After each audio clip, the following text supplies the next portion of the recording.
In this video, we are going to discuss about 11 miracles of Swami Vishuddhananda Paramahamsa. He is also known as Ganda Baba in the book Autobiography of Yogi. Vishuddhananda Paramahamsa was born on 14 March 1853. He was a master of Surya Siddhanta, Chandra Vignan, Nakshatra Vignan, Kohana Vignan, and many occult yogic sciences. Once, an American was astounded when Swami Vishuddhananda converted half of the stump of wood into a granite through the science of Surya Vignan. At another instance, in front of a British journalist by name Paul Brinton, Vishuddhananda brought back to life a dead sparrow through the science of Surya Vignan. Many disciples have personally witnessed Vishuddhananda Ji creating diamonds, gold, flowers, scents through the science of Surya Vignan. Through his Ichcha Shakti, he could plant grapes on the branch of a jamun tree, and he once transformed an old Java flower tree into that one of a rose. At another instance, when Swamiji was explaining about Mahima Siddhi to his student Gopinath Kaviraj, he expanded his little finger of his left hand to an enormous size.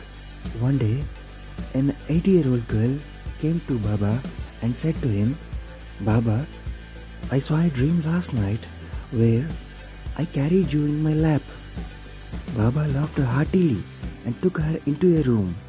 By the help of his Anima Siddhi, he became super light and then climbed on to her lap. A little later, Baba attained his normal weight, for which child had to put him down. After coming out of the room, the little girl shared her funny experience with all the other children. Baba used to perform his spiritual practices secretly in a closed room, but one day, one person had a wicked desire to notice and witness the secret practices of Baba. So he secretly entered into the room of Baba without his knowledge just before Baba started his Kriya. Baba entered the room and closed it from inside and started his Pranayama Kriya. The moment Baba inhaled air from the atmosphere and retained it within himself, the entire air of the room got transfixed and it became impossible for the person to breathe. When he almost got suffocated, he shouted, "Baba!" Hearing it, Baba immediately looked into the direction and noticed the person and understood what the matter was. Baba immediately exhaled the air and established the equilibrium of the room. Later, Baba scolded that person and said, "Look, never again try to test a yogi or dare to see his Kriya secretly. If I did not notice you instantly, you would have been into ashes in a fraction of a second." The man put down his head with shame and begged for forgiveness and left the room. Once upon a time, in 1910 AD, Baba suddenly asked his son to bring a sharp knife. Baba at once had made a cut on the outer side of the left forearm with the knife. Later, when his disciples asked about these incidents, Baba told them, "Today was the day of death of Uddhava. If I did not cut open my forearm and release the blood, then as a result of an accident, his skull would have burst open and Uddhava would have died due to loss of blood." Hardly within a week, they received a letter from Burdwan, from Uddhava Chandra Singh, from Jalda, and the letter mentioned saying, "Baba, I was returning from Purulia to Jalda on my motorcycle, but it skidded and I was thrown off. My head was struck against a rock and I was badly wounded. I lost my consciousness and I was going to drop down, but suddenly I felt that somebody had taken me in his lap." One student of Baba, even though married, developed wrong relationship with another woman of ill reputation.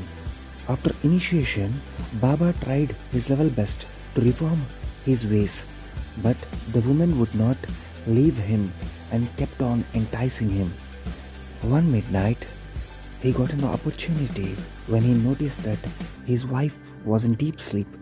He got up quietly and silently opened the door, and just the moment he was about to step out, his wife came up and caught his hand and said to him, "I pity you. Aren't you ashamed? You are going to that woman again." The husband was absolutely surprised. The husband asked the wife, "Tell me, what made you guess that I was just about to leave? You were in deep sleep, aren't you?" The woman replied that Baba woke her up saying, "Here you are sleeping soundly, but your husband is going to that lady again." Hearing this, the man was completely astounded. Baba at that time was in Varanasi, almost hundreds of miles away from Calcutta. One day, Sri Madhava Chandra Singh, a student of Swami Vishuddhananda, asked him whether the fire arrows and wind arrows of Mahabharat Yuddha were true. Baba replied saying that they were very much true, and even he further asked whether he would like to see it practically demonstrated, for which Uddhava Singh replied, "Yes, Baba, if at all you would kindly do so." Baba ordered them to bring 3 reeds from the field and got their outer skin of all 3 removed. One of them was bent in the form of a bow, and after Baba chanted some mantras, it converted into a fine strong bow of metal. Another reed was chiseled to a sharp point, and Baba chanted some mantras and it changed into a sharp strong arrow of steel. Baba now recited some mantras related to fire god and released the arrow.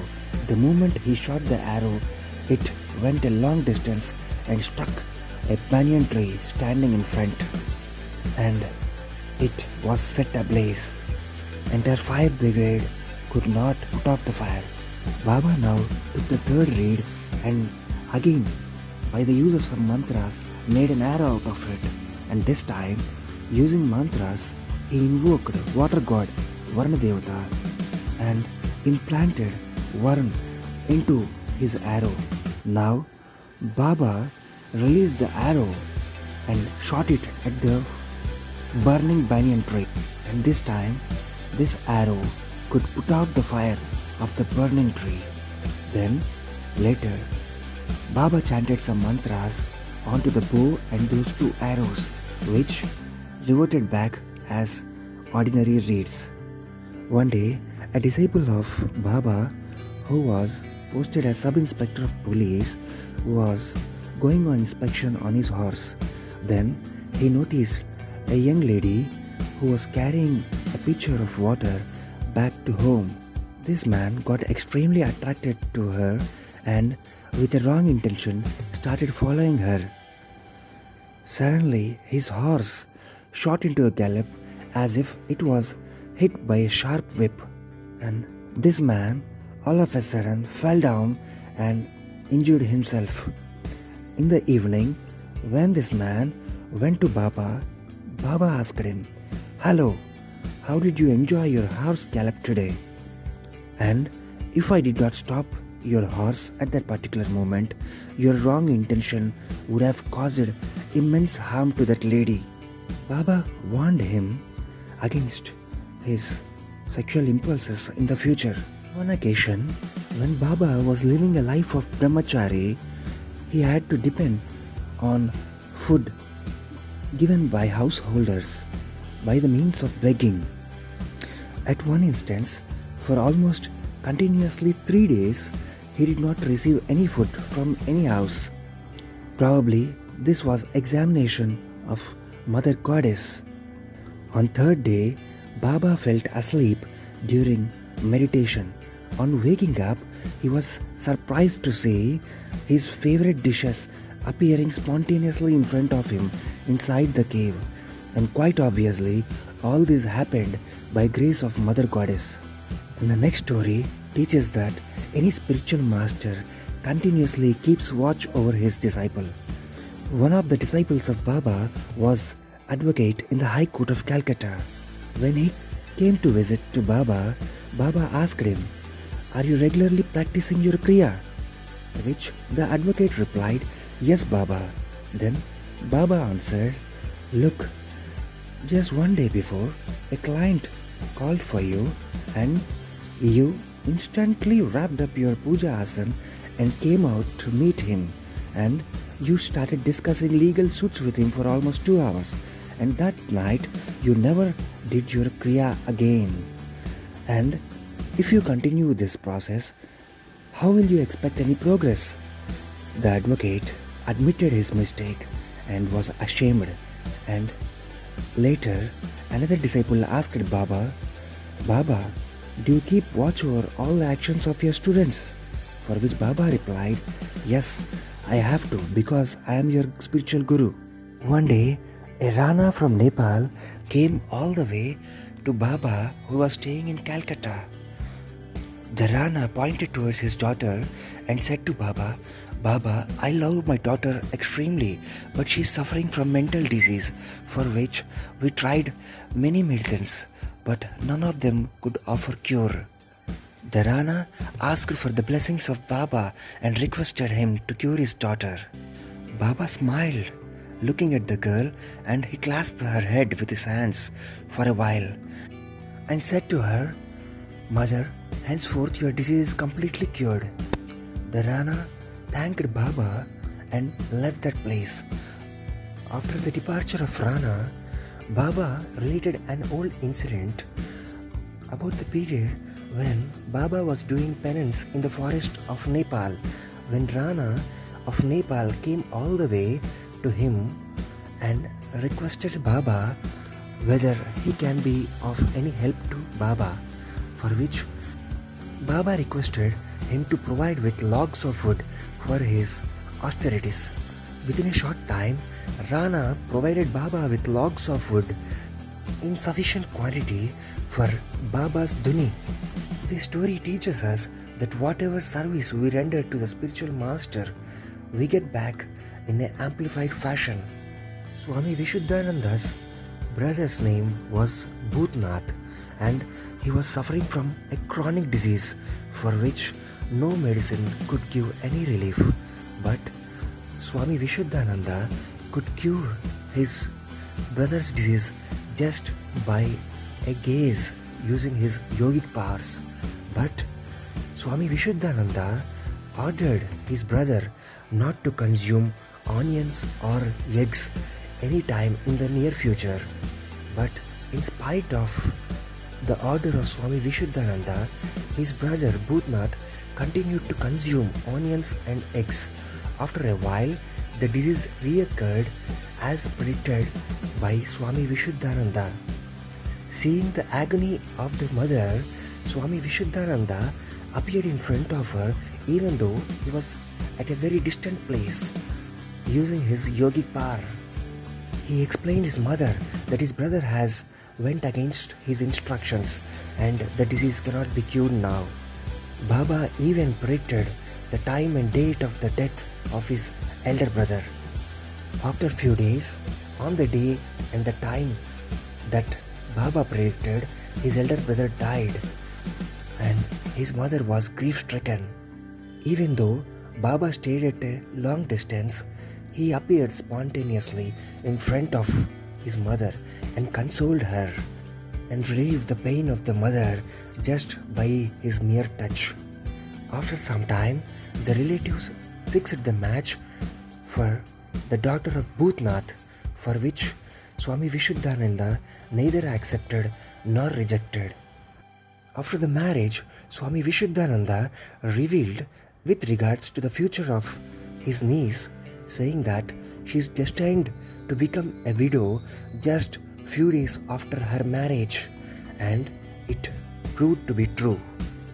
One day, an arrogant Brahmin argued with Swami Vishuddhananda, saying that genuine Brahmins who are glorified by their own Brahmatej, but still extremely humble like Lord Vishnu, who had ability to ignite fire just by chanting mantras, are almost impossible to be noted in the present day. Swami Vishuddhanand replied that yes, it is extremely rare to find such Brahmins these days, but it is not impossible. Such Brahmins still exist. Proud and arrogant Brahmin did not listen and continued to argue, saying that such people do not exist. Baba focused his gaze for a very short while on that Brahmins, and instantly the silk chadar on his shoulder was set ablaze. He immediately threw it away and it was reduced to ashes in few seconds. The proud and arrogant Brahmin stood awestruck and astounded. He realized for the first time that the competence and ability of a true Brahmin through the power of his Brahmatej.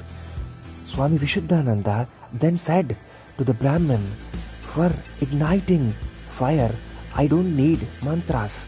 Just my vision is sufficient to ignite fire."